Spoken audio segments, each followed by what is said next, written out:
सावन में हरे रंग की चूड़ियों के कई उपाय आपने सुने होंगे और साथ ही हरी चूड़ियां पहनने के लिए आप सभी ने विशेष कई बातें हरी चूड़ियों से संबंधित जानी होंगी। परंतु आज इस वीडियो में कुछ नई जानकारी है जिसमें आप सभी जानेंगे अगर हरी चूड़ियां पहन रहे हैं तो इसकी सही विधि क्या होनी चाहिए, पुरानी चूड़ियों को कहाँ रखना चाहिए और चूड़ी पहनते समय कौन सी गलती और खरीदते समय कौन सी गलती न करें। सभी जो है जानकारी हमारे शास्त्र पुराणों में कही गई है। कुल मिलाकर जो सुहागिन महिला होती है उनके लिए चूड़ियों का एक विशेष महत्व होता है। भले ही वह हरी चूड़ियाँ हो, लाल चूड़ियाँ हो, सुहाग की सबसे बड़ी निशानी के रूप में, सौंदर्य की सबसे बड़ी निशानी के रूप में इन चूड़ियों को जाना जाता है। अपने आप में चूड़ियाँ पहनने से सौभाग्य में वृद्धि होती है और भगवान जी को, माता रानी को समर्पित करने से भी हम सभी जानते हैं बहुत शुभ फलों की प्राप्ति होती है। खास तौर पर बुध ग्रह हरे रंग को रिप्रेजेंट करता है। सावन के महीने में अगर हरे रंग की चूड़ियाँ पहनी जाती हैं तो काफ़ी शुभ इसे जाना जाता है। परंतु इन्हें लाने का सबसे अच्छा दिन कौन सा होता है, यह सबसे महत्वपूर्ण जानकारी है।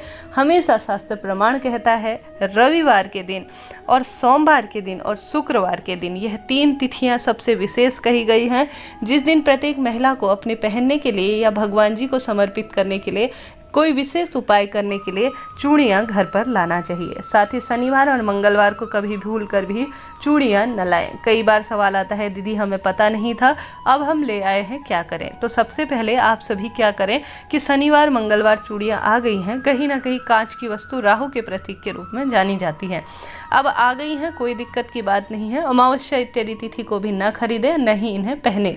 ऐसी स्थिति में अगर गलती से आ गई हैं, आप सभी को घर पर माता रानी का कोई स्वरूप हो, गौरा मैया स्वरूप हो या माता लक्ष्मी का स्वरूप हो, कोई भी स्वरूप हो, आप सभी एक दिन के लिए उन्हें वहीं छोड़ दीजिए। माता को समर्पित हो जाएंगी, फिर दूसरे दिन आप वहां से उठा लीजिए। प्रसाद स्वरूप जो है माता रानी, आप इसे अपने आप में माता का जो है यह प्रसाद है, आशीर्वाद है, अब इसे धारण कर लीजिए, कोई दोष नहीं लगेगा। तो इस चीज़ के बारे में सबसे पहले यह विशेष जानकारी थी। अब आप सभी को जो हरी चूड़ियाँ हैं या कोई सी भी चूड़ियाँ किस समय पहननी चाहिए, सबसे सुंदर समय प्रातःकाल 10 बजे से जो है जो प्रदोष काल से पहले पहले का समय 10 बजे से सुबह भी ज़्यादा जो है विशेष नहीं मानी जाती और नहीं सांझ के समय। इन 2 समयों में कभी भी, प्रातःकाल तो उतना जो है नहीं कहा गया है, परंतु शाम के समय, प्रदोष काल के समय जब सांझ हो रही होती है, गोधूली बेला कहा जाता है, उस समय जो है चूड़ियाँ पहनना पूर्ण रूप से वर्जित माना जाता है। खुले बाल छोड़कर भी कभी भी चूड़ियाँ न पहने,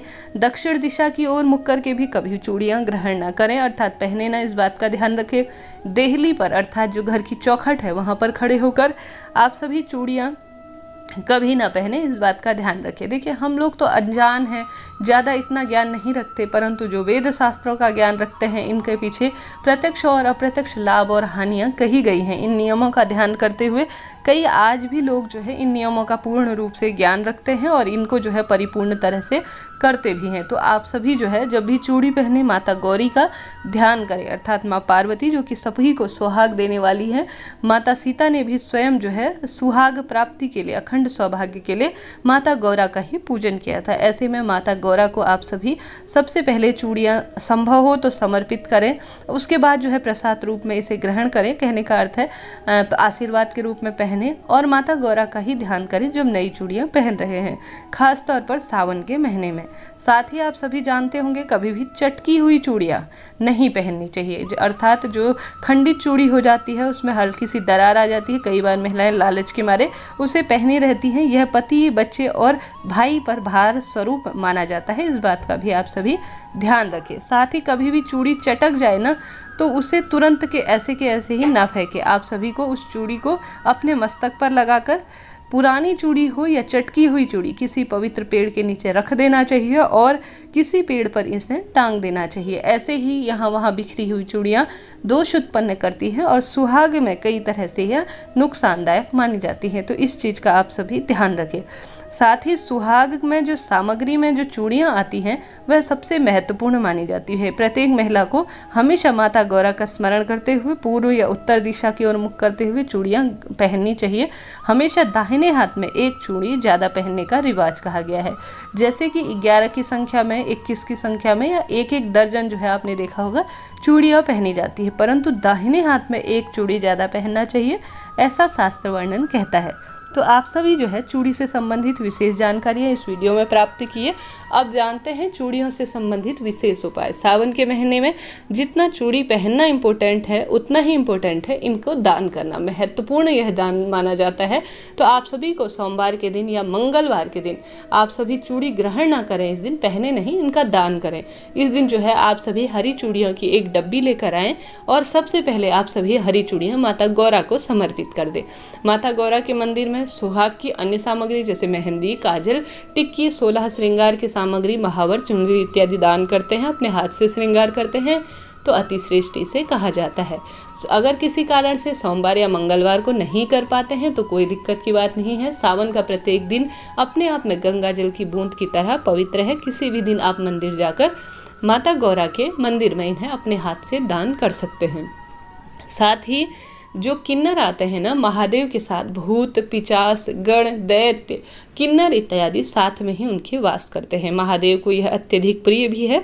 ऐसी स्थिति में सावन के पवित्र महीने में किसी भी दिन अगर आपको किन्नर मिल जाते हैं तो उन्हें घर पर बुलाएं, भोजन के रूप में उन्हें कुछ जो है खिलाएं। उसके बाद एक डब्बी भर के हरे रंग की चूड़ी उन्हें दान में दे दे। संभव हो तो कुछ दक्षिणा या हरे रंग के वस्त्र भी देते हैं तो अति श्रेष्ठ इसे कहा जाता है। सुहाग का जितना दान किया जाता है, खासतौर पर किन्नरों का आशीर्वाद वह तुरंत फल देने वाला होता है। घर में रोग कर्ज मुक्ति होती है, धन धान्य से जीवन भरता है, सुख समृद्धि का आशीर्वाद मिलता है, जीवन में आने वाले सभी कष्ट तुरंत मिट जाते हैं। तो सावन के पवित्र महीने में एक जोड़ी चूड़ी का यह उपाय आप सभी को जरूर से करना है। साथ ही सावन के पवित्र महीने में ऐसी मान्यता है कि घर की कोई कुटुंब की जो रक्त संबंधी हो या किसी ब्राह्मणी को, जो ब्राह्मण की पत्नी होती है, अब ऐसे लोगों को चुनिए जो है इन्हें पूर्ण रूप से पहने। अब ऐसे लोगों को ना चुने जिनके पास पर्याप्त धन है और जो है वह आपके द्वारा दिए गए सामान को तुरंत किसी अन्य को दे दे, परंतु ऐसे लोग को चुनिए दान करने के लिए आपके घर पर ही हो। अब आपने दान किया, उन्होंने आगे जो है यह उपहार के रूप में दे दिया, यह सही नहीं माना जाता। आप हरे रंग की वस्तु का दान कर रहे हैं तो आप सभी को क्या करना चाहिए कि ऐसे वस्तु का चयन करना चाहिए, ऐसे व्यक्ति का चयन करना चाहिए जो इनको जो है पूर्ण रूप से काम में ले और इन्हें पहने, तब जो है यह उपाय सफल माना जाएगा।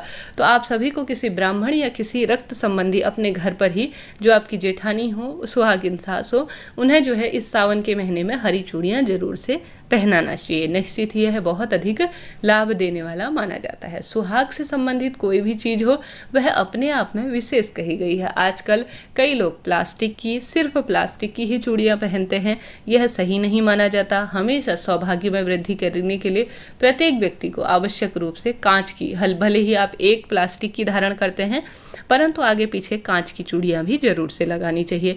खाली प्लास्टिक ही प्लास्टिक धारण करना सही नहीं माना जाता। आधुनिकता के दौर में जब दुख बीमारियां आती हैं तब हम सोचते हैं कि हमारी पूजा पाठ में कमी कहाँ रह गई है, हम तो परिपूर्ण पूजा करते हैं, परंतु यह छोटे छोटे से नियम जो होते हैं, यह जो है जो चीज़ें हमें धारण करवाई जाती है सुहागिन महिलाओं को, यह कई तरह से रोग दोष कष्ट में भी सहायक होती हैं, दुख बीमारी दूर करने में भी सहायक होती हैं। इन चीज़ों को आजकल हमने परित्याग कर दिया है, जिस कारण से दुख बीमारी हमारे अंदर पूर्ण रूप से घर कर गई है। साथ ही ऐसा कई लोग कहते हैं और शास्त्रों में भी वर्णित है कि प्रत्येक व्यक्ति को सावन के पवित्र महीने में बेलपत्री वृक्ष में भी एक जोड़ी चूड़ी टांग देने से सभी रोग दोष कटते हैं, दुख बीमारी दूर होती है। माता रानी के किसी भी स्वरूप में या किसी सुहागिन लड़की को या किसी सुहागिन जो औरत है उन्हें भी चूड़ी देने के साथ साथ खासतौर पर कुंवारी कन्याओं को भी इस सावन के महीने में एक एक हरी चूड़ी और हाथों में मेहंदी, हरे रंग के वस्त्र जरूर से धारण करनी चाहिए। खासतौर पर महादेव की पूजा कर रहे हैं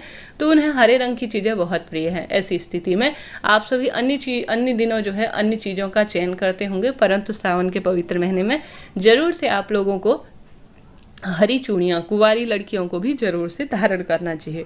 तो इस तरह से यह जानकारी थी।